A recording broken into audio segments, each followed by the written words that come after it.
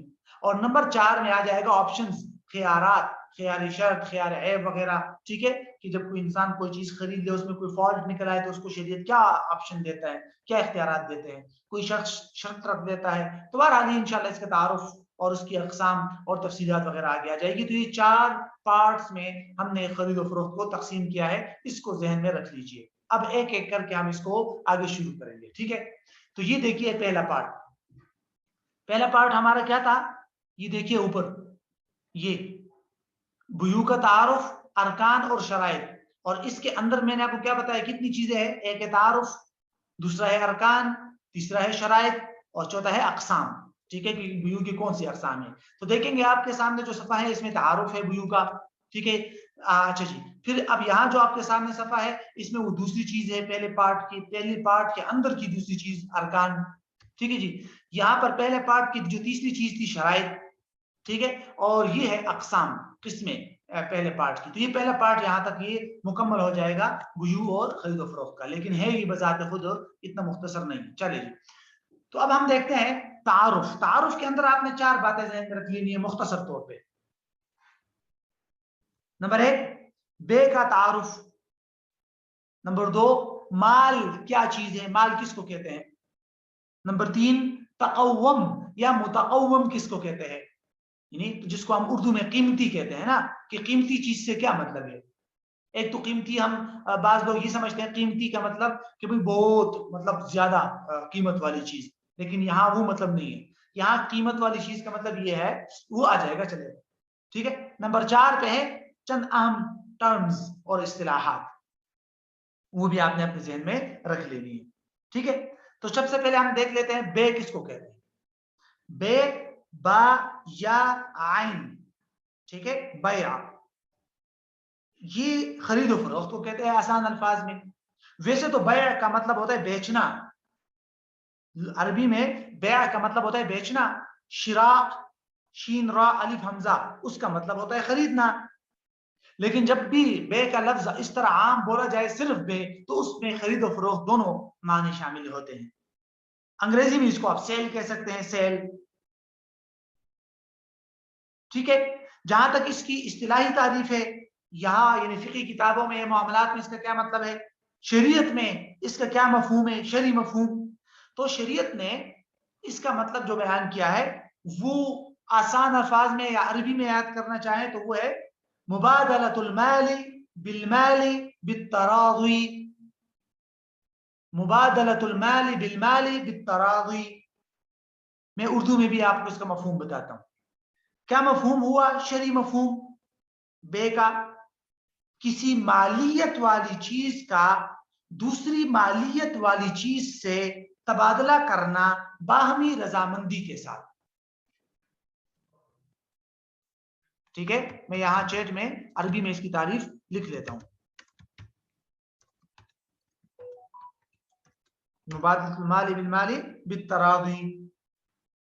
صحیح ہے، مال کے ساتھ تبادلہ کرنا، مال کا مال کے ساتھ تبادلہ کرنا، یا مالیت والی چیز کا مالیت والی چیز کے ساتھ تبادلہ کرنا باہمی رضامندی سے. ٹھیک ہے، یہ پوائنٹ ہو گیا. اچھا، اب یہاں پر اسی تعریف کے اندر ہمیں ایک پوائنٹ معلوم ہو رہا ہے، وہ کیا، اس تعریف میں ہم نے لفظ مال یوز کیا. لفظ مال، کہ بھئی مال کا مال کے ساتھ تبادلہ. تو مال کس کو کہتے ہیں بھائی، مال کا بھی کوئی مفہوم ہونا چاہیے. تو اس لیے اب ہم آتے ہیں اپنے دوسرے پوائنٹ کی طرف کہ بھئی مال کیا چیز ہے. ٹھیک ہے، مال کس کو کہتے ہیں. یہ جو مال ہے، مال، اس کی فقہاء نے مختلف تعریفات کی ہیں. اگر آپ اس کو تقسیم کرنا چاہیں تو 2 حصوں میں تقسیم کر سکتے ہیں. پہلا حصہ، پہلا اوپینین، کچھ فقہاء فرماتے ہیں کہ مال ٹھوس اور مادی چیزوں کو کہتے ہیں جس کی کوئی قیمت ہو. ٹھوس اور مادی چیز جو باقاعدہ نظر آئے ایسی چیز ہو. ٹھوس اور مادی کا مطلب سمجھتے ہیں نا, جس کو اعیان کہتے ہیں, عین عربی میں. تو کوئی ٹھوس چیز ہو, کوئی مادی چیز ہو جو نظر بھی تو آئے اور اس کی قیمت بھی ہو, تو اس کو کہیں گے مال. اب اس تعریف کو آپ دیکھیں گے تو آج کل جو حقوق ہوتے ہیں یا جن کو آپ رائٹس کہہ سکتے ہیں, کاپی رائٹس ہو گئے, ٹھیک ہے, یہ تو اس پر مال نہیں ہوں گے.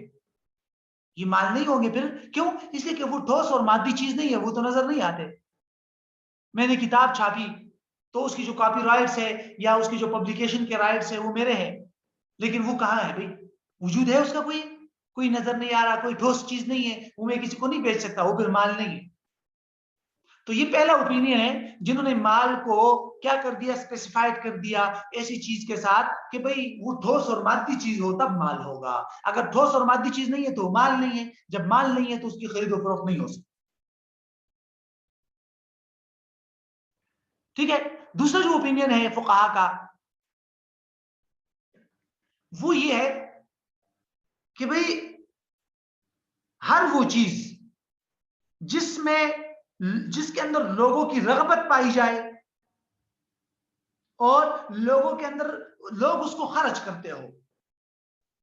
اس کے لیے دو لفظ استعمال ہوتے ہیں عربی میں, تنافس یا ابتذال وغیرہ آپ یہ کہہ سکتے ہیں. ٹھیک ہے. تو ہر وہ چیز جس کی عرف کے اندر ایک مالیت ہو, ویلیو ہو, اور لوگوں کو لوگ سمجھ لیجیے اس کے اندر حرص رکھتے ہو اور رغبت رکھتے ہو.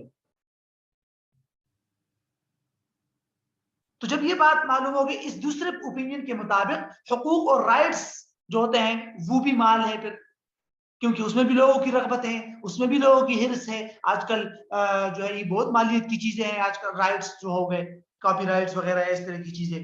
تو بہرحال دونوں تعریفیں کی جاتی ہیں مال کی. کچھ فقہا نے مال کو ٹھوس اور مادی چیز تک محدود رکھا اور کچھ نے ٹھوس اور مادی چیز تک محدود نہیں رکھا, بلکہ علامہ شامی نے تو یہاں تک لکھا ہے, کیا لکھا ہے کہ المالیت تثبت بتمول الناس.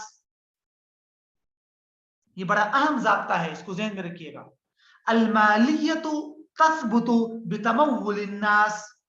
علامہ شامی فرماتے ہیں کہ کسی بھی چیز کا مال ہونا یہ کیسے ثابت ہوگا؟ تو وہ کہتے ہیں تمول الناس سے. لوگ جب اس چیز کو مال کہہ دے, مال سمجھنے لگ جائے تو بس وہ چیز مال ہے. ہاں یہ الگ بات ہے کہ شرعی اعتبار سے وہ کوئی شریعت کے اصولوں کے خلاف نہ ہو. شراب ہے, اس کو لوگ مال سمجھتے ہیں لیکن یہ مال نہیں. خنزیر ہے, لوگ اس کو مال سمجھیں گے لیکن یہ مال نہیں ہے, کیونکہ وہ تو شریعت کے اصولوں کے خلاف ہے نا. تو شریعت کے اصولوں کے خلاف نہ ہو اور لوگوں نے اس کو مال قرار دیا اور لوگوں نے اس کے ساتھ مال والا معاملہ کر دیا, معاشرے میں, کسٹم میں, عرف میں اس کو مال کہا جانے لگا, تو بس وہ مال ہے. ٹھیک ہے. اور یہی رائے آج کل زیادہ مناسب بھی معلوم ہوتی ہے. تو یہ مال کے بارے میں خلاصہ تھا. جہاں تک رائٹس کی مزید تفصیلات ہے, حقوق کی خرید و فروخت کی, وہ آگے آئے گی انشاءاللہ. وہ اس پر مکمل تفصیل پڑھیں گے کہ کاپی رائٹس کے کیا حکم ہے, لائسنس وغیرہ جو بنائے جاتے ہیں اور کسی اور کو بیچے جاتے ہیں اس کا کیا حکم ہے. ٹھیک ہے. یہ بہت ساری چیزیں ہیں رائٹس کی, وہ آگے آ جائے گی. فی الحال مال کے بارے میں جو میں نے آپ کو دو اوپینین بتائے اور جو دوسرے اوپینین میں نے آپ کو بتا دیا کہ وہ زیادہ بہتر ہے, یہ دونوں ذہن میں رکھ لیں. تیسرا پوائنٹ, یہ بار بار گزشتہ باتوں میں ہم نے ایک لفظ یوز کیا, تقوم. قیمتی ہو, قیمتی ہو, قیمتی ہونا, مالیت والا ہونا, اس کی ویلیو ہو, اس طرح کے الفاظ میں نے استعمال کیے نا بار بار. تو شریعت کی نظر میں ایک اصطلاح یا ایک لفظ استعمال ہوتا ہے, اس کو کہتے ہیں متقوم. اس کو کیا کہتے ہیں؟ متقوم.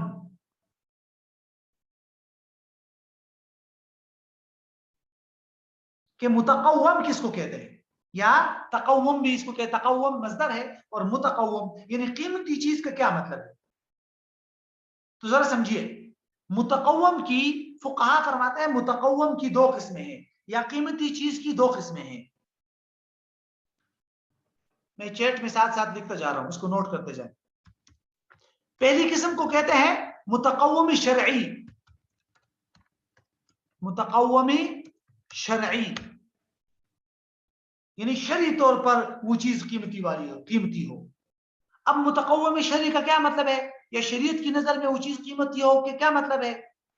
مطلب یہ ہے کہ شریعت نے اس چیز سے فائدہ اٹھانا اور اس چیز کو یوز کرنے کی اجازت دی ہو، جائز قرار دیا ہو، تو وہ چیز متقوم شرعی ہے۔ سمجھ آ گیا؟ جس چیز کو شریعت نے مباح کر دیا، جائز کر دیا کہ اس کو آپ یوز کر سکتے ہیں، حلال چیز ہے، تو وہ متقوم شرعی ہے۔ لہٰذا اس سے کیا کیا نکل جائے گا؟ شراب نکل گیا، وہ متقوم شرعی نہیں ہے۔ خنزیر نکل گیا، وہ متقوم شرعی نہیں ہے۔ خون نکل گیا، وہ متقوم شرعی نہیں ہے۔ ٹھیک ہے جی۔ دوسری قسم ہے، اس کو کہتے ہیں متقوم عرفی۔ متقوم عرفی، متقوم عرفی کا کیا مطلب ہے؟ متقوم عرفی کا مطلب ہوتا ہے کہ ایسی چیز جو کسی انسان کی حفاظت میں ہو اور اس تک رسائی ممکن بھی ہو۔ مال محفوظ، اس کو فقہاء مال محرز بھی کہتے ہیں۔ مال محرز وہ مال جو محفوظ ہاتھوں میں ہو اور اس تک رسائی ممکن ہو، آسانی سے اس تک وصولی یعنی ہاتھ پہنچ سکے۔ مثال کے طور پر ہوا میں اڑتا ہوا پرندہ آپ نہیں بیچ سکتے، کیوں؟ اس لیے کہ وہ آپ کے رسائی میں نہیں ہے جب تک آپ نے پکڑا نہیں ہے۔ اس طرح فقہاء مثالیں دیتے ہیں کہ سمندر میں تیرتی ہوئی مچھلیاں، وہ جب تک آپ کے قدرت میں، قبضے میں نہ ہو، آپ کی رسائی میں نہ ہو، اس وقت تک نہیں بیچ سکتے آپ، کیونکہ متقوم عرفی نہیں ہے۔ بعض علماء متقوم عرفی کا مطلب یہ بیان کرتے ہیں کہ عرف میں وہ چیز قیمت والی ہو۔ مثال کے طور پر ایک مٹھی جو مٹی ہے، ایک ہاتھ میں آپ نے مٹی اٹھا لی، اس کی کوئی قیمت نہیں، تو یہ متقوم عرفی نہیں ہے۔ کچھ علماء نے یہ بھی مطلب بیان کیا کہ عام عرف میں، کسٹم میں وہ چیز قیمت والی ہو، لیکن اکثر فقہاء نے اس کا مطلب یہ بیان کیا ہے کہ وہ چیز آپ کی حفاظت میں ہے اور اس تک آپ کی رسائی ممکن ہے، آسانی سے آپ اس کو اٹھا کر بیچ سکتے ہیں۔ تو یہ دونوں باتیں ضروری ہے، یہ دونوں باتیں کیا ہے؟ ضروری ہے۔ جب آپ کسی چیز کو بیچیں گے تو اس کے لیے متقوم شرعی ہونا بھی ضروری ہے، متقوم عرفی ہونا بھی ضروری ہے۔ چلے آخری پوائنٹ دیکھ لیتے ہیں، چند اہم اصطلاحات، ٹرمز ہے، چند ٹرمز ہے، ان کو آپ ذہن میں رکھ لیجئے، بعد میں آپ کو کام آئیں گے۔ میں ذرا جلدی چیٹ میں لکھتا جاتا ہوں ساتھ، ٹھیک ہے؟ ایک ٹرمز ہے عقد۔ عقد کا مطلب ہوتا ہے کوئی بھی معاملہ کرنا، کانٹریکٹ، اس کو آپ انگلش میں کہہ سکتے ہیں کانٹریکٹ، ٹھیک ہے؟ دوسرا لفظ ہے مجلس عقد۔ مجلس عقد کا ترجمہ آپ یوں کر سکتے ہیں، the place of contract، ٹھیک ہے؟ جس جگہ آپ خرید و فروخت کا معاملہ کرتے ہیں، اس مقام، اس پلیس، اس جگہ کو مجلس عقد کہتے ہیں،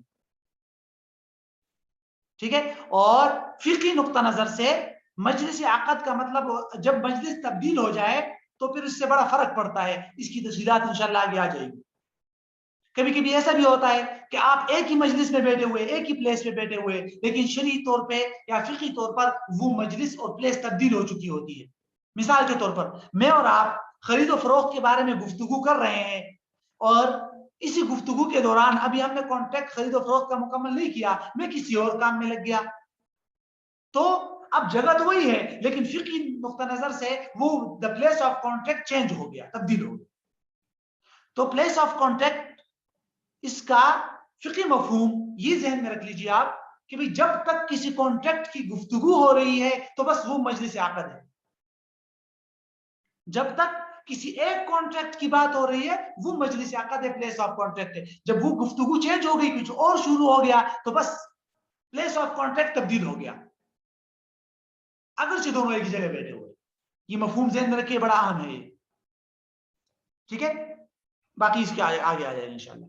عاقد، عاقد کا مطلب ہوتا ہے کانٹریکٹ کرنے والا، عربی کا لفظ ہے نا۔ بائع، سیلر کو کہتے ہیں، سیلر، فروخت کنندہ، فروخت کرنے والا۔